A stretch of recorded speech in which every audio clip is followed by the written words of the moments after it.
Y bueno, vamos con esta segunda parte, que es importante porque se trata de sanidad, de perdón y restauración de la familia. El Evangelio sana, así se llama este tema.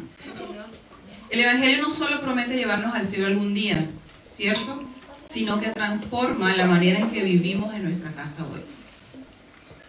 Y hoy lo que queremos reiterar o mostrar justamente en este taller, justamente se llama taller porque es un poquito práctico, por eso le entregamos esas hojitas para ir como reflexionando, para hacer de esto como hábito. Claro, no le estoy diciendo que hagan todas las semanas un taller con su familia, sino que esto sea hábito, reflexionar, pensar y pedir perdón, y que cada uno de parte y parte reconozcamos, porque nos equivocamos como padres y los hijos igual se equivocan, ¿cierto?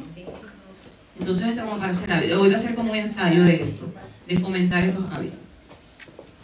¿Qué es lo primero que pensamos cuando una familia está en crisis? Algunos pueden decir, bueno, necesitan hablar más, necesitan terapia, necesitan pasar más tiempo juntos. Sí, ciertamente esto puede ayudar. Pero la Biblia nos enseña que la raíz más profunda está en el corazón. Y Marcos 7, del 21 al 23 nos dice, porque dentro del corazón de los hombres salen los malos pensamientos, ¿qué más? La envidia, el orgullo, el adulterio, la copucha, todo lo que es negativo, todas esas cosas salen del corazón del hombre, lo dice la Biblia. Y los problemas familiares son el fruto de corazones heridos y pecadores. Y el Evangelio no comienza cambiando las circunstancias, sino que comienza cambiando nuestro corazón. El pecado rompió la familia. En la Biblia ya se mencionó anteriormente, se habló de Génesis, se habló de cuando estaba Adán, ¿cierto?, Adán y Eva. Y ciertamente ellos, después que fueron uno, vinieron a formar una familia, ¿cierto? Que fue la primera familia. Y en el principio, en ese momento, en el jardín del Edén, ciertamente había al principio amor, confianza, armonía, paz, etc. Pero ¿qué pasó después con Adán y Eva? Que pecaron, ¿cierto? ¿Por culpa de quién? De Eva. Por culpa de Satanás, no digan que eran mujeres, por favor, no se pongan de sensato. ¿Qué pasó allí? Entró el pecado y allí cambió todo. ¿Qué apareció? Apareció la culpa, las excusas, la vergüenza, el miedo, el distanciamiento, y eso sería la separación entre Dios y el hombre. Y después vemos en el capítulo siguiente, en Génesis 4, aparecen los hijos de Adán y Eva. ¿Quiénes fueron los primeros hijos? A ver si se acuerdan de Adán y Eva. Caín y Abel, ¿cierto? ¿Y qué pasó con ellos? Exactamente. Aparece Caín y Abel. Y aquí podemos ver que el pecado no solo viene a separarnos de Dios, sino que viene a destruir familias también. Porque estos dos chicos eran hermanos y uno mató al otro. Por pura envidia, ¿no? Según la Biblia. Llegó a sentir tanto resentimiento por su hermano al punto de matarlo. Entonces desde ahí entró la violencia, el resentimiento, el abandono, la frialdad, la falta de perdón y el egoísmo. Y al final todos fuimos afectados por esa caída. Romanos 3:23 nos dice, por tanto, todos pecaron y están destituidos de la gloria de Dios. Pero la buena noticia, que después vino ¿quién? Vino Jesús a restaurar lo que el pecado destruyó. Si bien el pecado dejó destrucción, pues con Jesús comienza la esperanza, comienza lo más hermoso. Porque Jesús no solo vino a perdonar pecados individuales, sino que vino a reconciliar a las personas con Dios y en consecuencia a restaurar relaciones. Segunda de Corintios 5, 17, 18 dice, si alguno está en Cristo, nueva criatura es, las cosas viejas pasaron y aquí todas son hechas nuevas. Y esto proviene de Dios, quien nos reconcilió consigo mismo en Cristo. La reconciliación con Dios produce reconciliación con los demás, y esto no significa que todo va a desaparecer de inmediato, que desde el momento que conoces a Cristo ya todo se hizo color de rosa y desapareció todos los problemas, sino que ahora tenemos un nuevo corazón y una nueva manera de confrontarlo o de enfrentarlo. Y el Evangelio primero cambia el corazón. Mi corazón empieza con mi corazón, no con el del otro, no con el del otro con el que tengo el problema. Porque uno de nuestros mayores errores es pensar, pues el problema es mi esposo, el problema es mi hijo, el problema es la vecina, el problema es mi amiga. Nunca soy yo el problema. Ellos son el problema. Pero, sin embargo, el Evangelio nos lleva primero a mirar nuestro propio corazón. En Mateo 7, del 3 al 5 nos dice, ¿Por qué miras la paja que está en el ojo de tu hermano y no miras la viga que está en tu propio ojo? ¿Cómo le dirás a tu hermano, déjame sacar la paja de tu ojo cuando tienes una viga en el tuyo? Hipócrita, saca primero la viga de tu ojo y entonces verás bien para sacar la paja de tu hermano. Cierto que muchas veces somos hipócritas, como me pongo de primero en la fila. Pero el Evangelio nos lleva a reconocer que yo también necesito gracia, que yo también tengo culpa.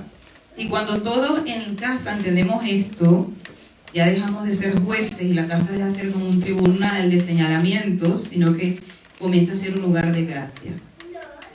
Y el perdón recibido produce perdón ofrecido. Toda familia hiere, todo padre, todos hemos herido en un momento como papás y como hijos también. Porque no existe la familia perfecta, ¿cierto? Aunque parezcamos, no somos perfectos. Pero tenemos un Salvador perfecto. Y Efesios 4, 31, 32 dice, desechen todo lo que sea amargura, enojo, ira, gritería, calumnias y todo tipo de maldad. En vez de eso, sean bondadosos y misericordiosos y perdónense unos a otros, así como también Dios los perdona a ustedes en Cristo Jesús. No perdonamos porque el otro lo merezca, sino porque Cristo nos perdonó primero. Amén. El Evangelio viene a romper este ciclo, ¿cierto? De que me hirió, yo lo hiero, le responde, yo le respondo, me contesta, me lastimó, y así ve quién es el que hiere más. Y así el Evangelio viene a romper este ciclo, para perdonar verdaderamente como Cristo nos perdonó. Los padres representamos al corazón del Padre Celestial. Muchas veces los hijos forman su idea de Dios observando a sus padres, y no porque los padres sean perfectos, repito, sino porque reflejan algo del carácter de Dios. Y por esto mismo tenemos la responsabilidad de reflejar el amor y el carácter de Dios en sus vidas. Porque esto también puede darse de manera negativa, o sea, hay hijos quienes por la ausencia, tal vez ausencia de los papás o abandono o malos ejemplos, pueden tener un concepto erróneo del Padre o de Dios. Pero nosotros que tenemos, por misericordia de Dios, tenemos a nuestros hijos, tenemos la oportunidad de reflejar las Escrituras para imitar a Jesús. Tenemos esa, más que oportunidad, tenemos la responsabilidad de hacerlo, que es lo que Dios nos delegó. Y hay un pasaje bíblico que nos muestra a través de un padre con su hijo cómo es el corazón de Dios. Y esta es la parábola del hijo pródigo. ¿La han leído? ¿La conocen? ¿La han escuchado? ¿No? En Lucas 15, del 11 al 31, está la parábola del hijo pródigo. Esta parábola no es solo la historia de un hijo rebelde, sino que es la historia de dos hijos, de hecho, y de un padre que nunca dejó de amar. Y Jesús la contó para mostrar cómo es el corazón de Dios, pero al mismo tiempo contiene una enseñanza profunda para los hijos y para los padres. Muchos de nuestros jóvenes hoy en día buscan libertad sin límites, por lo menos lo que ellos consideran libertad sin límites. Y actualmente hay muchos padres sufriendo porque sus hijos tomaron caminos equivocados. Y esta parábola responde dos preguntas. ¿Qué pasa cuando un hijo decide vivir lejos del padre? ¿Y cómo debe reaccionar un padre cuando su hijo falla? El error del hijo es creer que la libertad es hacer lo que uno quiere o hacer lo que Dios quiere. ¿Qué le dijo este hijo en Lucas 15? ¿Qué le dijo el hijo a su papá, a su padre? Padre, dame la parte de los bienes que me corresponde. En aquella cultura, en la cultura judía en ese tiempo, pedir la herencia en ese momento a su padre era como un tipo de ofensa. Era como decirle, prefiero tus bienes antes que a ti. Prefiero tu dinero antes que a ti. Y hoy en día muchos jóvenes hacen exactamente lo mismo con Dios y con sus padres.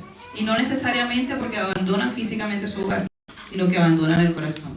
Y empiezan a pensar, en estas etapas, nadie me entiende, yo sé lo que hago, no necesito consejo, yo quiero vivir mi vida, yo quiero seguir mis reglas. Y el orgullo les hace creer que la independencia, en todos los sentidos, pues es sinónimo de felicidad. Pero la verdadera libertad no consiste en alejarnos de quienes verdaderamente nos aman o quieren el bien para nosotros. Proverbios 22:15 dice que la necedad está ligada al corazón del joven, pero la vara disciplinaria le quita lo necio. Mira que suena fuerte ese proverbio, ¿cierto? Es como que estos jóvenes son necios y hay que disciplinarlos con vara. Así suena. Suena fuerte, pero lo está diciendo la misma Biblia.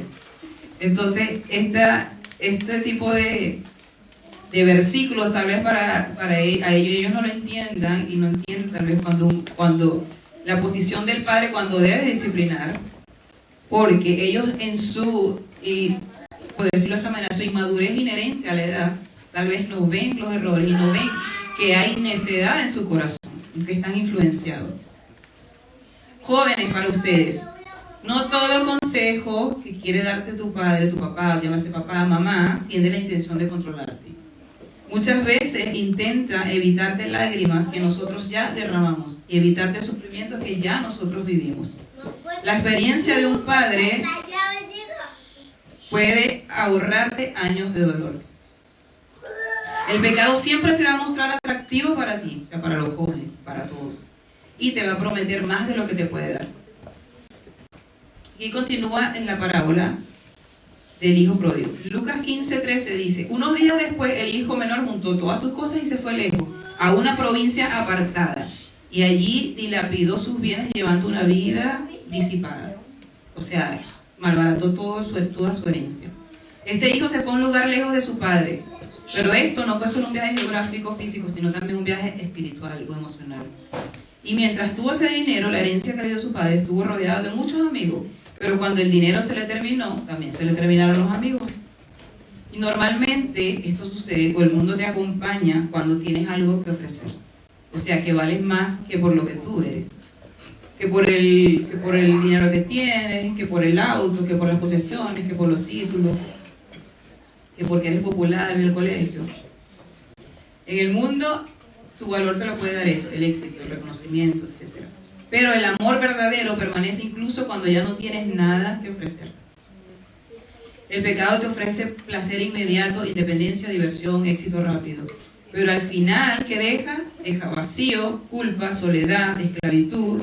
Y lo que parecía libertad termina convirtiéndose en una prisión. El hijo perdido tocó fondo. ¿Qué pasó con este hijo después que pasó todo esto?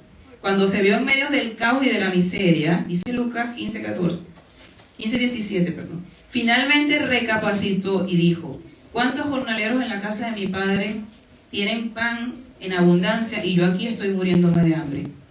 Y aquí comenzó este recapacitar y el arrepentimiento. El verdadero arrepentimiento comienza cuando reconocemos que nos hemos equivocado y ya no nos justificamos. A él nadie lo obligó. Él mismo quiso volver a la casa de su padre.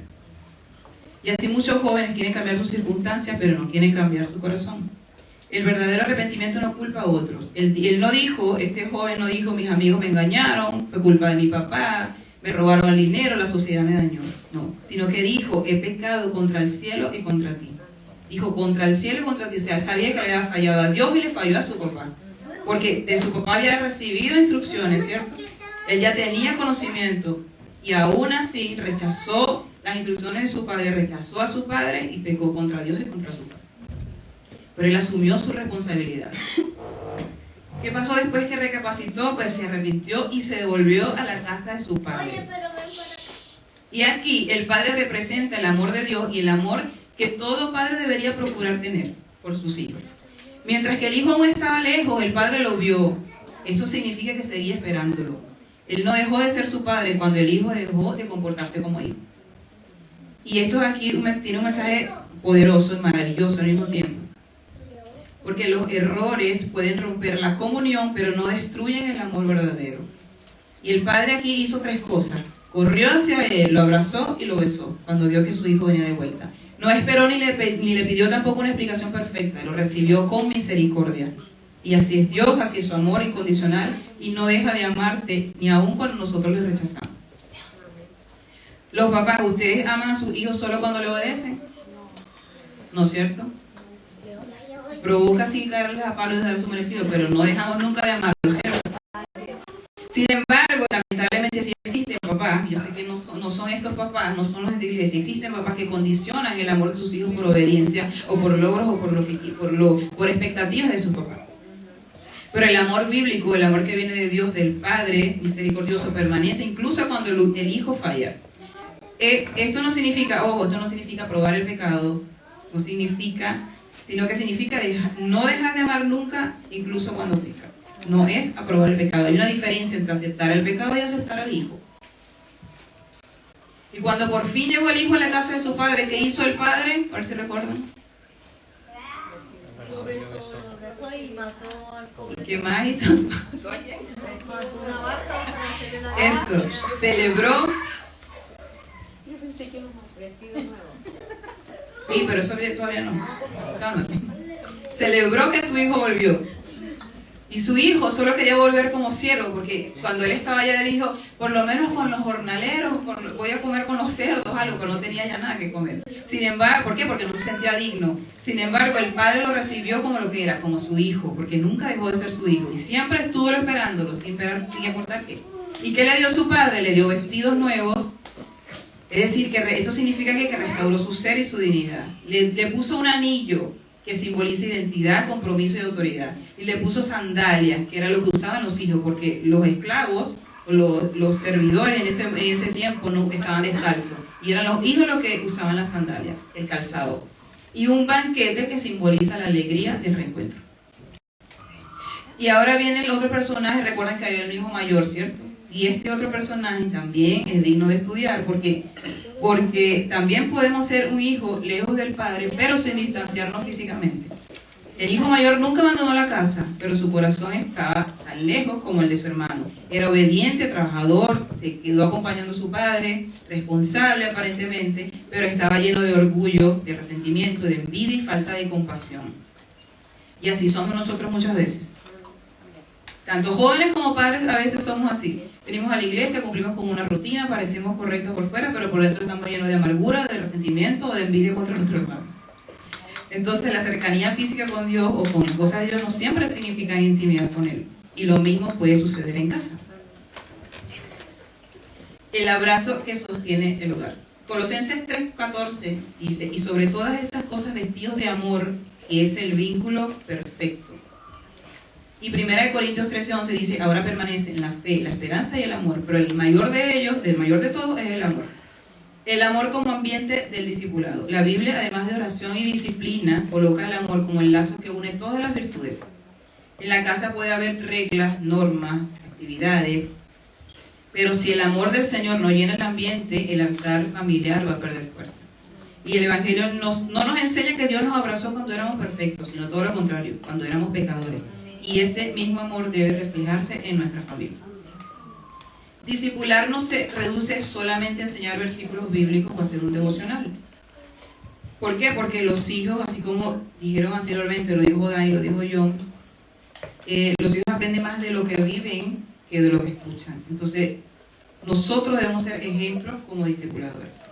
Deuteronomio 6, de 6 al 7, ya lo mencionó también, se mencionó anteriormente, nos dice que la palabra debía hablarse sentado en casa, andando por el camino, al acostarse, al levantarse, es decir, a diario, que el discipulado es a diario, es en nuestra vida diaria. Y nuestros hijos necesitan un hogar donde ellos vean acciones, donde los padres pidan perdón cuando se equivocan, donde se sirvan unos a otros, donde las palabras edifiquen y no destruyen, como nos dijo también Daniel al principio, que sean palabras que edifican y no destruyen, donde oremos juntos y podamos reír juntos también. Un ambiente de amor siempre va a generar seguridad para crecer espiritualmente. El miedo puede producir una obediencia momentánea, pero no va a producir transformación en el corazón. Es el amor que produce transformación en el corazón. Pregunta para nosotros los papás. ¿Mis hijos se sienten amados incluso cuando fallan? Ahí lo reflexionamos nosotros interiormente. Escuchar antes de corregir. El libro de Santiago nos da un consejo o una instrucción para todos. Todo hombre sea pronto para oír, tardo para hablar y tardo para airarse. Jesús hizo muchas preguntas antes de dar respuesta. Él escuchaba el corazón de la persona. Y el hijo no necesita simplemente una corrección, sino que necesita que lo escuche, que lo entienda y que comprenda cómo se siente. Tratemos de entender de alguna manera su conducta. Por ejemplo, si tu hijo te responde mal en algún momento, inmediatamente lo reprendemos y lo castigamos, pero puede ser que en ese momento él viene de repente del colegio, algo le pasó, fue maltratado, tuvo un mal día, o simplemente nosotros lo malinterpretamos. Entonces fue su estado de ánimo momentáneo lo que lo llevó a actuar así, no necesariamente porque él quería faltarte respeto. Recordemos que la conducta es el fruto y el corazón es la raíz. Escuchar no significa justificar el pecado, ojo, sino escuchar para entender y corregir con sabiduría. Cuando un hijo se siente escuchado, la corrección deja de parecer un ataque para verse como una expresión de amor. Proverbios 18:13 dice: es vergonzoso, este proverbio yo no lo había leído hasta hace unos días atrás cuando estaba preparando este material. Dice Proverbios 18:13: es vergonzoso y necio responder antes de escuchar. Imagínate. Y a veces yo dije, caramba, he sido tan necia, porque muchas veces respondo o reacciono porque reaccionamos. No nos detenemos a escuchar primero, y tratándose de los hijos, tratándose del esposo, tratándose de cualquier persona. Reaccionamos antes de escuchar primero. Heridas del pasado. Toda familia trae heridas del pasado y nosotros a veces tendemos a repetir o reflejarlas hacia nuestros hijos, como palabras dichas con ira, promesas incumplidas, ausencia, rechazo, silencio. El Evangelio no niega estas heridas, pero Jesús vino para sanarlas, porque ya Él redimió nuestro pasado, por tanto, también redimió nuestro presente. ¿Qué significa redimió nuestro pasado? Que lo que pasó, pues ciertamente no lo podemos borrar. ¿Cuántos quisiéramos devolvernos al pasado y editar una parte de nuestra vida, verdad que sí? ¿Cuántas metidas de pata nos hubiésemos ahorrado? Pero ciertamente ya no podemos hacer eso y tampoco es necesario porque ya tenemos a Jesús. ¿Por qué? Porque con Jesús todo cobra un nuevo sentido, un nuevo significado. Y además la Biblia dice que Él se olvida de nuestros pecados, ¿cierto? Y que Él los arrojó al fondo del mar. Y en Cristo, como mencioné antes, en 2 Corintios 5 dice que en Cristo todas las cosas son hechas nuevas, que somos nuevas criaturas. Y sanar las heridas implica algunos pasos. Primero, reconocerla. Reconocerla no es fingir que no pasó nada o que no sientes nada, porque ciertamente somos seres emocionales. Dios puso en nosotros emociones. Si el mismo Jesús sintió miedo, sintió ira, nosotros también estamos sujetos a las emociones. Confesar el pecado. No es que, bueno, si te ofendí, perdón, así como que, ya, pues te ofendiste tú. No, es asumir la falta. Está bien, te ofendí, perdón, te ofendí, pequé contra ti, estuvo mal lo que hice, es reconocerlo. El más importante es perdonar. El perdón no borra el pasado, pero rompe el poder que tenía el pasado sobre el presente. Restaurar la confianza. Puede tardar, sí, en reconstruirse, pero la gracia es la que abre ese camino. Y aquí podemos ver al mismo Jesús. En Juan 20, cuando Jesús mostró las cicatrices al resucitar. ¿A quién fue que se las mostró, recuerdan? Porque no le creía a Tomás. Y esa cicatriz lo que nos dice es que Jesús sufrió, Jesús sintió dolor, y aún así le quedaron cicatrices. Que pudieron haberle quedado, porque Jesús, Él es todopoderoso, al final Él pudo quedar perfecto como estaba, pero quedaron cicatrices en Él. Y nosotros también podemos tener cicatrices. ¿Qué significa eso? Que pasamos, que tuvimos una herida, pero que sanó. Esa cicatriz quiere decir que sanó. ¿Cómo acompañar espiritualmente a nuestros hijos? Acompañar espiritualmente no significa controlar la vida espiritual de otros, sino caminar con esa persona hacia Jesús. Así tal cual como hizo Jesús con sus discípulos. ¿Qué hizo Jesús? Les enseñó, los corrigió, los animó, oró por ellos y los levantaba igual cuando caían. Y así tal cual podemos acompañar nosotros a nuestros hijos, orando juntos, leyendo la palabra juntos, haciendo preguntas, incluso preguntas sencillas como ¿cómo te sientes? ¿Qué te dice este versículo? ¿Cómo se siente tu corazón? En preguntas cotidianas del colegio, incluso celebrando su crecimiento espiritual, dándole palabras de afirmación. Gálatas 6:2 dice, sobrellevar los unos las cargas de los otros. No estamos llamados a caminar solos. Madres, nosotras tenemos autoridad espiritual sobre nuestros hijos y el poder de nuestra oración y cobertura hacia ellos. De las oraciones más poderosas en la tierra está la oración de una madre por su hijo. El poder ciertamente pertenece a Dios, pero esa autoridad inherente que Dios nos colocó sobre ellos puede desatar el poder de Dios sobre ellos. La oración de una madre puede llegar a donde las palabras no llegan. Intercediendo delante de Dios por ellos, derramando nuestro corazón delante de Dios por ellos. Siempre, obviamente, acompañado de la instrucción. Son dos cosas que van de la mano: oración, instrucción y ejemplo. de la palabra, de los consejos. Y no es que el padre no tenga esa autoridad, ciertamente, el padre es la primera autoridad. Pero igual en el caso, independientemente del que papá esté o no, la madre tiene una autoridad inherente sobre el hijo y tenemos la responsabilidad de cubrirlos a ellos en oración. La oración cambia nuestro corazón y nos ayuda a confiar en Dios mientras Él, es Dios, es el Espíritu Santo obrando en ellos. Es entregarlos en las manos de Dios bajo su cuidado, bajo su poder y bajo su misericordia, porque Él es el que está presente cuando nosotras no estamos. Nosotras no somos omnipresentes ni omniscientes, por el Señor. Y cuando los hijos salen de la casa, ven al colegio, a los entrenamientos, a donde vayan, nosotros ya no tenemos control de nada. No le podemos poner un GPS tampoco. Ojalá pudiera, pero no puedo porque ahí caería yo en el control. Entonces no me queda otra que confiar en el Señor. Cuando yo no estoy, el Señor es el que se encarga de cuidarlos, de librarlos del mal. Y por eso es que es importante la oración de nosotros para ellos. Y dicho todo esto, pues vamos a pasar a nuestra segunda actividad, ¿cierto? Con esas hojitas que tienen. Me falta, sí, ya. Me falta una cosita nomás antes de pasar a la segunda actividad. Voy a llamar a mi hijo Jonathan David. Él también va a hacer una pequeña reflexión, una participación que quiere a los papás y a los hijos también. ¿Tienes tu cosa?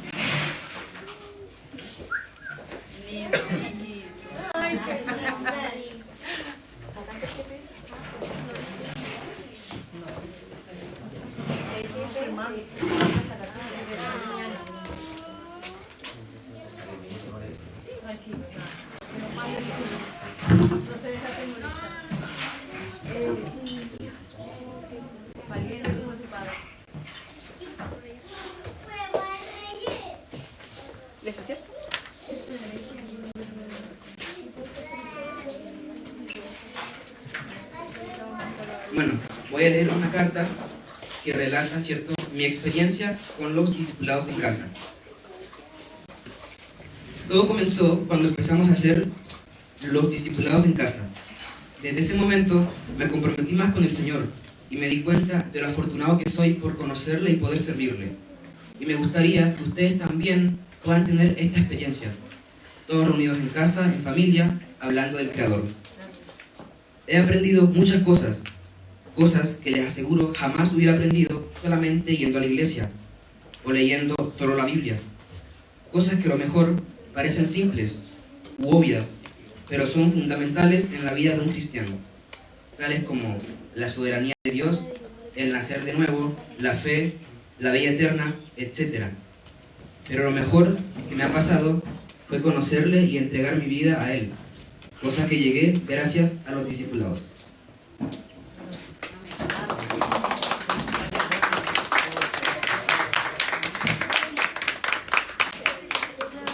Ya, ahora